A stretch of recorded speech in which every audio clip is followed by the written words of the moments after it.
और आपके फिंगर्स काम ना करें, आपकी रिस्ट आपका साथ ना दे, इस टाइट रिस्ट को ठीक करने के लिए हमें थोड़ी सी, मैं जानता हूँ एक पैरालिसिस पेशेंट के माइंड में बहुत सारे सवाल होते हैं, तब हम दूसरे हाथ की सपोर्ट दे सकते हैं। नमस्कार, मेरा नाम है डॉक्टर पुरु धवन और आज इस वीडियो में हम बात करने वाले हैं कि कैसे आप अपनी रिस्ट की एक्सरसाइज कर सकते हैं। एक स्ट्रोक के पेशेंट, एक पैरालिसिस पेशेंट के अंदर रिस्ट इंपॉर्टेंट होती है, फिंगर्स बहुत इंपॉर्टेंट होती हैं, क्योंकि अगर आपकी शोल्डर की पावर आ जाए, आपकी एल्बो की पावर आ भी जाए और आपकी फिंगर्स काम ना करें, आपकी रिस्ट आपका साथ ना दे, तो पेशेंट को किसी भी सामान को पकड़ने में, छोड़ने में बहुत दिक्कत होती है। और एक पैरालिसिस पेशेंट के अंदर रिस्ट के अंदर स्टिफनेस होना, उसमें अकड़न होना, उसमें स्पास्टिसिटी होना एक कॉमन बात है कि हाथ जो है वो काफ़ी टाइट सा रहता है, ये वाला पार्ट काफ़ी टाइट रहता है। इस टाइट रिस्ट को ठीक करने के लिए हमें थोड़ी सी एक्सरसाइज की ज़रूरत होती है, जिससे यहाँ की मसल्स में थोड़ी सी फ्लेक्सिबिलिटी आ सके। तो हमने कुछ चीज़ों का ध्यान रखना होता है। हमने सबसे पहला काम क्या करना है, अपनी रिस्ट की मसल्स को तैयार करना है। और तैयार करने के लिए हमें किन चीज़ों की ज़रूरत है, वहाँ पर मसल्स को फ्लेक्सिबल करने के लिए हमने ऑयल का यूज़ करना है। ये जो ऑयल है ये किसी का पैरालिसिस तो ठीक नहीं कर सकता, मगर पैरालिसिस से होने वाली स्पास्टिसिटी, जो मसल्स में अकड़न होती है, उसको रिलैक्स करने में, उसे सॉफ्ट करने में आपकी हेल्प करता है। तो आपने क्या करना है, जो भी आपका इफेक्टेड एरिया है, आपने वहाँ पर ऑयल को डालना है, अच्छे से रब करना है। रब करने के बाद वहाँ पर हीट अप्लाई करनी है। हीट अप्लाई करने के लिए आप कुछ भी यूज़ कर सकते हो, आप गर्म कपड़ा इस्तेमाल कर सकते हो, आप इस्तेमाल कर सकते हो जेल पैड्स जो आते हैं, आप उसका यूज़ किया जा सकता है। आपने यहाँ पर हीट दी, या हीट देने से क्या होगा, यहाँ की जो मसल्स हैं वो सॉफ्ट हो गई। उसके बाद आपने एक्सरसाइज स्टार्ट करनी है। एक्सरसाइज कैसे करनी है इस पर हम ध्यान देंगे। तो मसल्स क्योंकि स्टिफ है, तो उसको सारी की सारी हमने एक्सरसाइज करवानी होती। तो पहले हम क्या करेंगे, हाथ को थोड़ा सा लेफ़्ट लेके जाएंगे, फिर थोड़ा सा राइट लेके जाएंगे, फिर लेफ़्ट लाएंगे, फिर धीरे धीरे इसको राइट लेके जाएंगे। जहाँ आपको पेन हो वहाँ पर आप होल्ड करो, वहाँ पर थोड़ा सा रुको, फिर हल्का सा थोड़ा सा और पुश करो कि वहाँ पर जो आपकी रेंज है, यानी आपका हाथ कहाँ से कहाँ तक जाता है, वो बढ़ना शुरू हो जाए। स्टिफनेस में आपको पेन ज़रूर होगा। पेन के लिए हमने आपको जो बताया है कि आपने ऑयल यूज़ करना है, हीट अप्लाई करनी है, फिर भी थोड़ा थोड़ा पेन होता रहता है। तो उसको रिलैक्स करने के लिए, उसको ठीक करने का तरीका पेन लेना ही है। तो आपने इस तरह से अपना करवाना है, इस चीज़ का आपने अच्छे तरीके से ध्यान रखना है। तो ये है एक्सरसाइज नंबर 1। इसके आप कितने सेट कर सकते हैं ये आप पे डिपेंड करता है। तो नॉर्मली हम बोलते हैं कि आपने 20 टाइम्स लेफ्ट ले जाना है, 20 टाइम आपने राइट की तरफ लेके जाना है, जितना चाहे कोई दिक्कत नहीं है। उसके बाद हम चलते हैं एक्सरसाइज नंबर 2 पे। एक्सरसाइज नंबर 2 के अंदर हमने क्या करना है, अपने हाथ को कुछ इस तरह से करने की कोशिश करनी है, पलटने की कोशिश करनी है। ये देखने में जितना आसान है, एक पैरालिसिस पेशेंट के लिए उतना मुश्किल होता है। तो आप क्या करेंगे, अपने थंब से के नीचे अपना हाथ लगाएंगे दूसरा, और इसको पुश करने की कोशिश करेंगे। ये बहुत हार्ड हो सकता है, स्टिफ हो सकता है, मगर आप इस पर अगर कांस्टेंट प्रेशर बना के रखेंगे तो धीरे धीरे आपकी मसल्स वहाँ की रिलैक्स होनी शुरू हो जाएंगी। जब आपको लगे कि आपको पेन ज़्यादा हो रहा है, आप वही चीज़ करेंगे जो मैंने आपको पहले बताई। पहले थोड़ा सा ऑयल लगाएंगे, वहाँ पर फिर थोड़ी सी हीट देंगे, उसके बाद यहाँ की मसल्स और रिलैक्स हो जाएंगी। फिर आप थोड़ा सा और प्रेशर देके धीरे धीरे धीरे करते करते अपनी थंब को आप नीचे लगाने की, इसको टेबल पे लगाने की कोशिश करेंगे, जिससे यहाँ की जो ये रोटेशन है, पूरे आर्म की जो रोटेशन है वो आ जाए। इसी तरह से हम इसको वापस लेकर आएंगे और इसको हम करेंगे जब तक हमारी ये जो पूरी मूवमेंट है, ये जो पूरी रेंज है, यानी मेरे पाम का, ये पूरा हाथ का यहाँ तक आना और जाना, ये अचीव नहीं हो जाता। इसको एक दिन में करने की ज़रूरत नहीं है। अगर ये अचीवमेंट हमारे हफ्ते में होती है, 15 दिन में होती है, महीने भर में होती है, या फिर 2-3 महीने भी लगते हैं, तो भी कोई दिक्कत वाली बात नहीं है। जो लोग यंग हैं वो जल्दी रिकवर कर लेते हैं, जो पेशेंट ओल्ड हैं उनमें थोड़ा सा टाइम लगता है। पैरालिसिस के ट्रीटमेंट के अंदर एक चीज़ का ध्यान रखिए कि इसके साथ आपको बहुत सारी सब्र की ज़रूरत होती है, क्योंकि रिजल्ट्स जो आते हैं वो थोड़े थोड़े आते हैं। वो थोड़े थोड़े रिजल्ट जब इकट्ठे होने शुरू हो जाते हैं तो पेशेंट के अंदर चेंजेस दिखने शुरू हो जाते हैं। तो छोटी छोटी जो इम्प्रूवमेंट है हमने उसे छोड़ना नहीं है।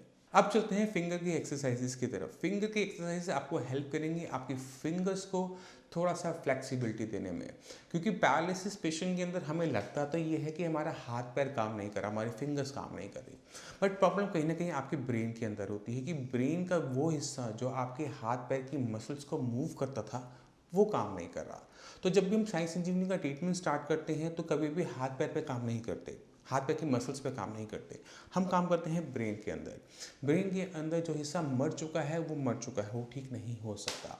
मगर हमने ब्रेन का जो बाकी हिस्सा होता है, जो हेल्दी हिस्सा होता है, उसको डेवलप करना होता है, क्योंकि ये हिस्सा बिल्कुल न्यूली डेवलप हो रहा है। मान लीजिए आपकी उम्र है 40 साल, तो जो दिमाग का हिस्सा पहले चलाता था वो उसकी उम्र भी थी 40 साल, तो उसके पास उसकी परिपक्वता थी, तो आपका ब्रेन भी 40 साल के हिसाब से मैच्योर था। मगर जो अब ब्रेन इस मसल्स को कंट्रोल करेगा, उसकी उम्र कुछ महीने कुछ दिन हो सकती है। तो उसे सिखाने के लिए हमें एक ही चीज़ को बार बार करना पड़ता है, रिपीटिशन करनी पड़ती है, क्योंकि रिपीटिशन करने से मसल्स की मूवमेंट को, एक ही मूवमेंट को बार बार करने से क्या होता है कि हमारा ब्रेन उसको सीखना शुरू करता है। आपका हाथ नहीं सीखता, सीखता आपका ब्रेन है कि किस तरह से मैंने मसल्स के अंदर मूवमेंट लेकर आनी है। तो हमने क्या करना है, फिंगर्स को अपना, पहले तो अगर आपका स्टिफ हाथ है, फिंगर्स मुड़ी हुई हैं, टाइट हैं, तो आपने इसे खोलना है, अच्छे से खोलना है, स्ट्रेट करना है। अगर आपको दिक्कत महसूस हो रही है, स्टिफनेस महसूस हो रही है, तो हम वही चीज़ दोबारा से करेंगे, थोड़ा सा ऑयल लगाएंगे, थोड़ी सी हीट अप्लाई करेंगे कि हमारी फिंगर सीधी हो जाए। उसके बाद हमने इस फिंगर्स को बंद करने की कोशिश करनी है और फिर खोलने की कोशिश करनी है। इस तरह से क्या होगा कि हमारे हाथ की जो मसल्स हैं वो खुलनी शुरू हो जाएंगी, हमारे जो फिंगर्स की मसल्स हैं वो स्ट्रेटन अप होनी शुरू हो जाएंगी। मगर हमने साथ साथ एक चीज़ का और ध्यान रखना है कि जब हम फिंगर्स को हम खोल बंद कर रहे हैं, ये सिर्फ यहाँ तक ना हो, हमें हाइपर एक्सटेंशन करनी पड़ती है फिंगर्स की, क्योंकि स्टिफनेस बहुत ज़्यादा होती है। तो हमने फिंगर्स को स्ट्रेट करने के बाद उसको पीछे की तरफ भी लेके जाना है। तो इससे क्या होगा कि आपको यहाँ पर काफ़ी पेन महसूस हो सकता है, क्योंकि यहाँ के जो टेंडन है वो आप स्ट्रेच होना शुरू करेंगे, तो आपको हल्का सा पेन महसूस होगा, क्योंकि एक नॉर्मल इंसान को भी इस चीज़ को करने में महसूस होता है। मगर आपने धीरे धीरे करना है। आप जितनी हो सके अपने फिंगर्स को पीछे ले जाने की कोशिश कीजिए।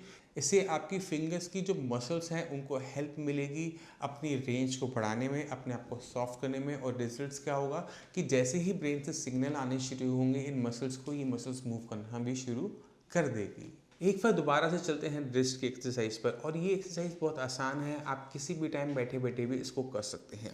मान लीजिए कि ये पैरालिसिस वाला हाथ है, तो हम क्या करेंगे, अपने दूसरे हाथ से इसकी फिंगर्स में इसको फंसा लेंगे, क्योंकि अब इस वाले हाथ की मदद से हम इस हाथ को थोड़ा सा रिस्ट को पीछे की तरफ धकेलेंगे, और इस तरह से इस वाले हाथ से भी कोशिश करेंगे कि दूसरे हाथ को पुश कर सके। ध्यान क्या रखना है कि आपकी जो कोहनियाँ होती हैं वो स्टेबल रहनी चाहिए, तो इसे टेबल पे लगा के रखिएगा। उठाने की कोशिश इस तरह से मत कीजिएगा, इससे कोई फ़ायदा हमें मिलने वाला नहीं है, क्योंकि यहाँ पर आपकी हाथ, आपकी रिस्ट काम नहीं करेगी, आपका पूरा शोल्डर काम करेगा।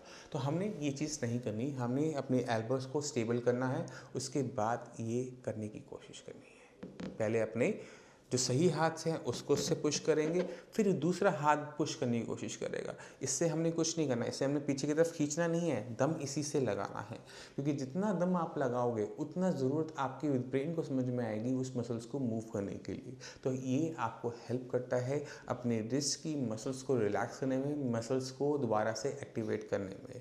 जैसे जैसे आपके ब्रेन के अंदर मेडिसिन जाती चली जाएगी, ब्रेन के अंदर जो न्यूरॉन्स के डेवलपमेंट होती चली जाएगी, उनके इंटरडेंड्राइट कनेक्शंस बढ़ते चले जाएंगे, वैसे वैसे आपकी जो मूवमेंट्स हैं वो आती आनी शुरू हो जाएगी। जिन पैरालिसिस पेशेंट के अंदर ये ताकत ना हो कि कैसे वो अपने पैरालिसिस वाले हाथ से सही वाले हाथ को पुश कर सके, वो अपने हाथ को पुल कर सकते हैं, इस चीज़ का ध्यान रखना है। बट कोशिश क्या करनी है कि हमने अपने पैरालिसिस वाले हाथ से सही वाले हाथ को पुश करना है। इस चीज़ को हमेशा अपने माइंड में रखिए कि मैंने पुश यहाँ से करना है, क्योंकि अगर हम सिर्फ अपने एक ही हाथ से एक्सरसाइज करते रहेंगे तो सिर्फ ये वाली हाथ की एक्सरसाइज होगी, इसकी नहीं होगी। तो हमने जो एक्सरसाइज करनी होती है वो एक्टिव भी करनी होती है और पैसिव भी करनी होती है, जो डिपेंड करता है कंडीशन टू कंडीशन। अब चलते हैं अपनी नेक्स्ट एक्सरसाइज के ऊपर। उसके अंदर हमने किस चीज़ों का ध्यान रखना होता है, इस पर थोड़ा सा अपने आप को आपको माइंड से कंट्रोल करना पड़ेगा, अपनी मसल्स पे कंट्रोल करने की कोशिश करना पड़ेगा। तो हम क्या करेंगे, अपने पहले हाथ को पीछे की तरफ धकेलेंगे, पैरालिसिस वाले हाथ को हमने पीछे की तरफ धकेला, और कोशिश करनी है कि यहाँ पर ये हाथ होल्ड रहे, वापस अपनी तरफ अपनी मर्जी से ना आए। आप इसे यहाँ पर होल्ड करने की कोशिश कीजिए कि आपका हाथ यहाँ पर बना रहे। जितना ये यहाँ पर बना रहेगा उतना आपके लिए अच्छा है, क्योंकि उतना कंट्रोल आपकी मसल्स पर, आपके ब्रेन का आना शुरू हो जाएगा। अगर आपको लगता है कि ये वापस आ रहा है तो आप दोबारा से उसको आराम से प्यार से पुश करेंगे, पीछे की तरफ लेके जाएंगे, फिर दोबारा से कोशिश करेंगे कि आप इसको वहाँ पर होल्ड कर सकें। जितना आप इस पर अपनी टाइम देंगे, जितनी आप इस पर मेहनत करेंगे, उतना ही फल आपको मिलेगा।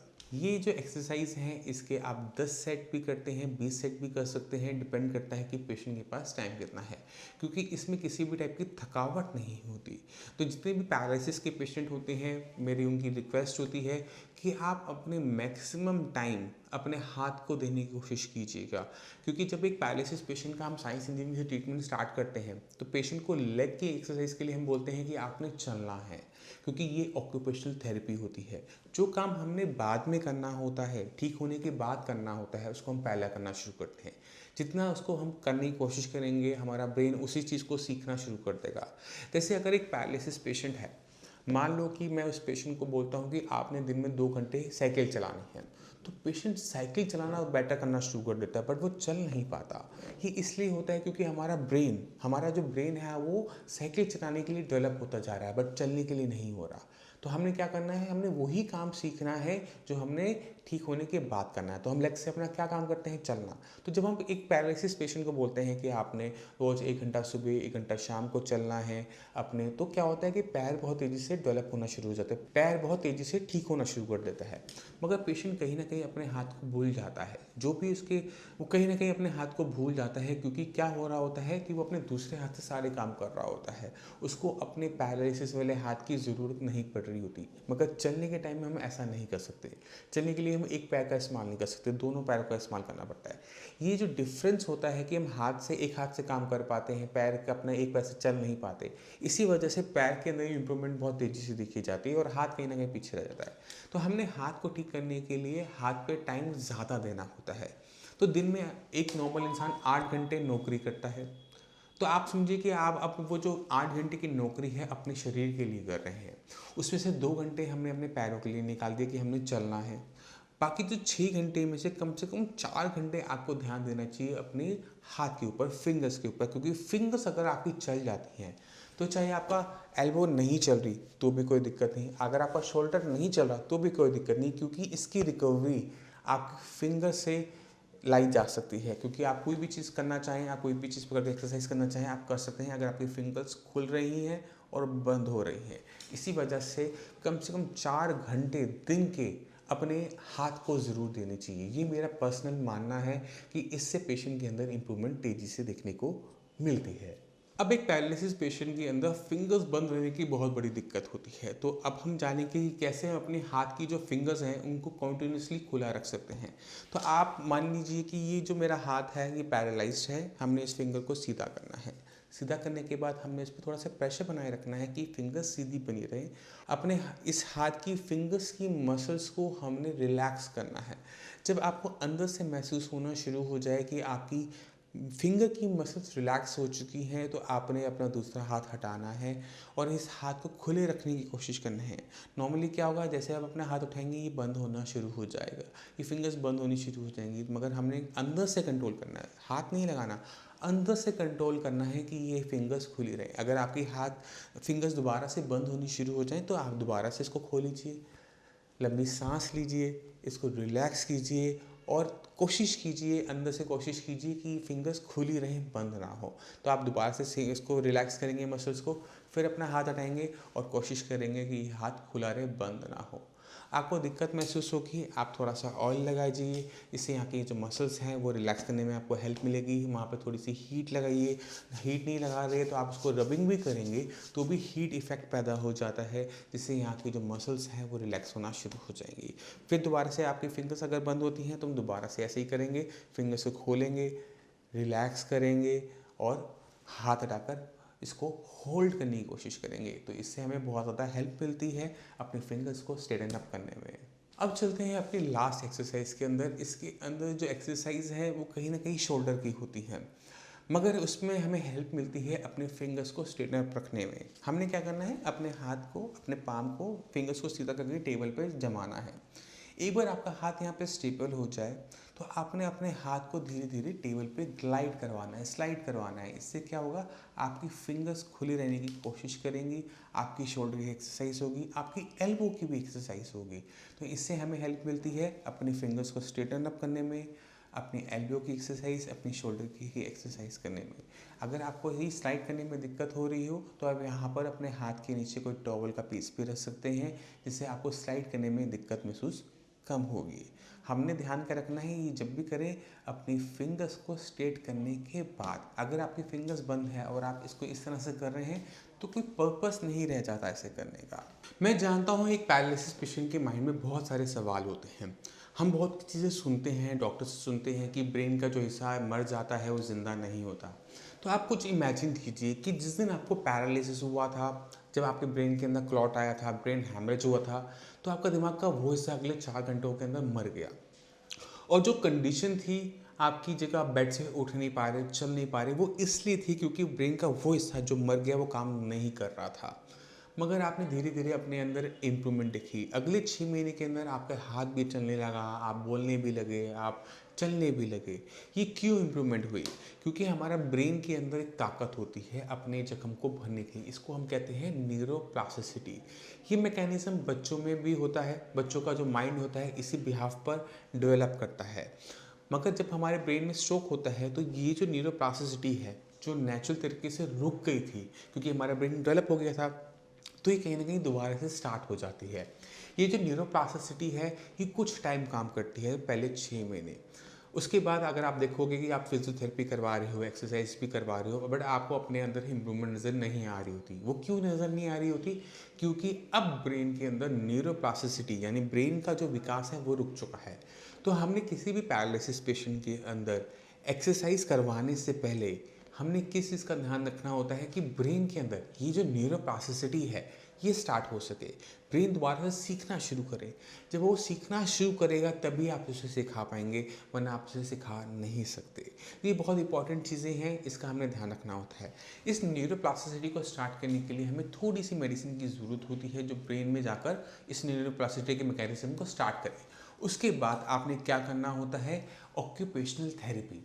ऑक्यूपेशनल थेरेपी फिजियोथेरेपी के अंदर ज़मीन आसमान का फ़र्क होता है। एक जो स्पेशलिस्ट होता है वो इसके डिफरेंस को जानता है कि फिजियोथेरेपी जो होती है वो आपकी मसल्स को ठीक रखने के लिए होती है। यानी अगर मैं अपने हाथ को इस तरह से करता हूँ तो ये इस हाथ की फिजियोथेरेपी है, जबकि कर मेरा ये वाला हाथ रहा है। मगर ऑक्यूपेशनल थेरेपी क्या कहती है कि जो चीज़ हम चाहते हैं अपने हाथ से ठीक होने की बात, उससे हम करने की कोशिश करेंगे। तो हम क्या करेंगे? पहले इसको खुद ब खुद उठाने की कोशिश करेंगे। जब ये नहीं उठ रहा तब हम दूसरे हाथ की सपोर्ट दे सकते हैं, मगर मेहनत इस वाले हाथ में करनी है। तो ये सबसे बड़ा डिफरेंस होता है ऑक्यूपेशनल थेरेपी और फिजियोथेरेपी के बीच में। हमारी वीडियो से बहुत सारे फिजियोथेरेपिस्ट इंस्पायर हो रहे हैं, उस पर काम कर रहे हैं और जो अपने काम करने का तरीका है उसमें बदलाव लेते आ रहे हैं। और रिजल्ट क्या हो रहा है कि आज की डेट में फिजियोथेरेपिस्ट पेशेंट को ऑक्यूपेशनल थेरेपी करवा रहे हैं और उसका रिजल्ट पेशेंट्स को मिल रहा है। तो मैं उम्मीद करता हूँ कि एक पैरालिसिस का पेशेंट को समझ में आ गया होगा कि अगर एक पेशेंट को ठीक होना है, अपने हाथ पैर में ताकत लेकर आनी है, तो पेशेंट को 2 चीज़ों की ज़रूरत है। पहली चीज़ ब्रेन को रेडी करना सीखने के लिए, यानी न्यूरोप्लास्टिसिटी को स्टार्ट करना, और उसमें मदद करता है आपकी साई संजीवनी। उसके बाद दूसरा जो काम करना है वो काम करना है आपने रिपीटेशन, यानी एक ही काम को बार बार करने से। क्योंकि जो चीज़ आप बार बार करोगे, बार बार एक एक्सरसाइज करोगे, बार बार आप अपने पैरों से चलोगे, बार बार अपने हाथ से चीज़ों को पकड़ने की कोशिश करोगे, तो हमारा ब्रेन उस कमज़ोरी को, उस कमी को देखेगा, समझेगा और उस पर काम करना शुरू करेगा। और जैसे जैसे उस पर वो काम करेगा, जैसे जैसे अपने अंदर इंप्रूवमेंट लेकर आएगा, आपके हाथ पैर के अंदर ताकत वापस आना शुरू हो जाएगी। तो उम्मीद करता हूँ इस वीडियो से आप काफ़ी कुछ समझ गए कि किस तरह से हम अपनी रिस्ट की, अपनी फिंगर्स की, अपनी शोल्डर और एल्बो की एक्सरसाइज कर सकते हैं टेबल पे आराम से बैठकर। और जो पैरालिसिस के पेशेंट तेज़ी से अपने हाथ पैर में रिकवरी करना चाहते हैं, वो हमारे नीचे दिए गए नंबर पर कॉल कर साई संजीवनी के डॉक्टर से फ्री ऑफ कॉस्ट कंसल्टेशन ले सकते हैं। अपॉइंटमेंट लेकर मुझसे भी आकर मिल सकते हैं। अब इसी के साथ आपसे भी चलने की आगे चाहूँगा। मिलते हैं अगली वीडियो में, तब तक के लिए धन्यवाद।